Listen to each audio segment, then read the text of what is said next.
Let's suppose हम किसी भी डिक्शनरी में एक नया की वैल्यू पेयर इंसर्ट करना चाहते हैं। फॉर एग्जांपल, अभी हमारे पास इस डिक्शनरी में 2 कीज़ हैं, name and program. Let's suppose यहाँ पर हम स्टूडेंट्स की डेट ऑफ बर्थ भी ऐड करना चाहते हैं।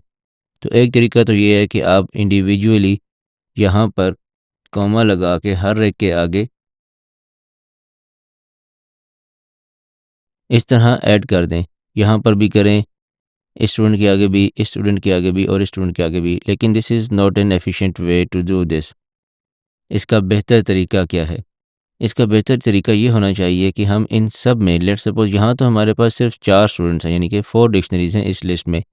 लेट्स सपोज हमारे पास यहाँ पर 100, 1000 बहुत सारे स्टूडेंट्स की डिक्शनरीज़ हैं। तो उन सब में हम बारी-बारी टाइप तो नहीं करेंगे। बेहतर अप्रोच तो ये होगी कि हम उन सब स्टूडेंट्स में एक नया की वैल्यू पेयर इंसर्ट कर दें। तो उसके लिए हम क्या करेंगे? उसके लिए हम फॉर लूप यूज़ करके नया की वैल्यू पेयर इंसर्ट कर सकते हैं। कैसे? फॉर लूप यूज़ करेंगे, फॉर स्टूडेंट इन स्टूडेंट्स, और यहाँ पर स्टूडेंट यानी कि ये की, न्यू की स्टूडेंट में कौन सी इंसर्ट करे? ये वाली, डेट ऑफ बर्थ। ये आपका सिंटेक्स होगा, student and then the key, the new key which is DOB, date of birth, फिर इक्वल्स का साइन और आगे उसकी वैल्यू 20th मार्च 1993। अब हम इसे प्रिंट करते हैं और देखते हैं कि हमारे पास नई जो की है DOB, डेट ऑफ बर्थ, वो ऐड हुई है या नहीं।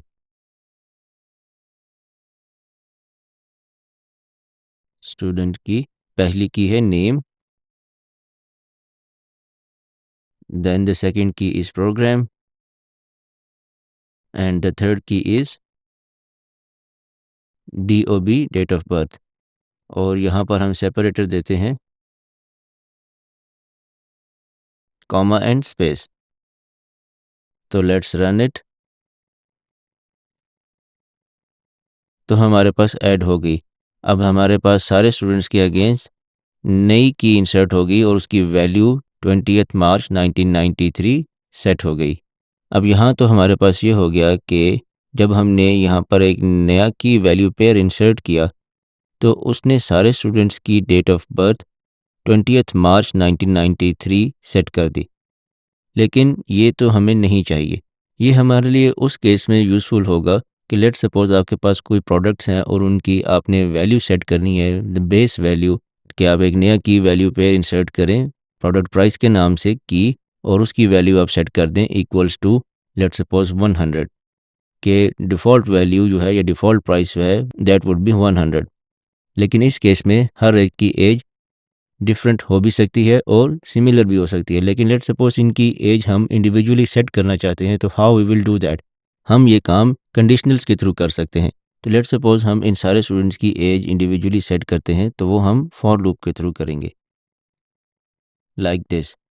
हम पहले एक फॉर लूप लिखेंगे, फॉर स्टूडेंट इन स्टूडेंट्स, और फिर हम कंडीशनल्स यूज़ करके हर एक डिक्शनरी में नेम चेक करेंगे, यानी कि हम की चेक करेंगे नेम और उसकी वैल्यू, कि if the key name has value Alex तो उसकी एज हम क्या सेट करें, और अगर की वैल्यू मार्टिन है तो क्या सेट करें, एंड सो ऑन। तो हमने पहले चेक किया इफ़ स्टूडेंट नेम, यानी कि अगर नेम की जो है उसकी वैल्यू है एलेक्स, तो उसमें एक नई की इंसर्ट करें DOB के नाम से, स्टूडेंट DOB यानी कि डेट ऑफ बर्थ, और उसकी वैल्यू को सेट कर दे इक्वल्स टू 20th मार्च 1993। इसी तरह if name is equal to Martin, तो उसमें DOB इंसर्ट करे एक नई की और उसकी वैल्यू सेट कर दे 10th April 1994। Similarly for Dave and for Lisa. इस तरह हम इंडिविजुअली हर एक स्टूडेंट की एज उसकी एक्चुअल एज के हिसाब से सेट कर सकते हैं। And here we are printing them again.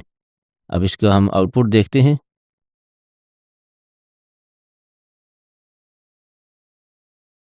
तो यहाँ पर आप देख सकते हैं कि हमारे पास हर स्टूडेंट की इंडिविजुअली उसकी डेट ऑफ बर्थ सेट हो गई। एलेक्स की 20th मार्च 1993, इसी तरह मार्टिन की, डेव की भी और लीसा की भी। तो इस तरह हम किसी भी डिक्शनरी में एक न्यू की वैल्यू पेयर इंसर्ट कर सकते हैं अपनी मर्ज़ी से, individually for every dictionary in a list.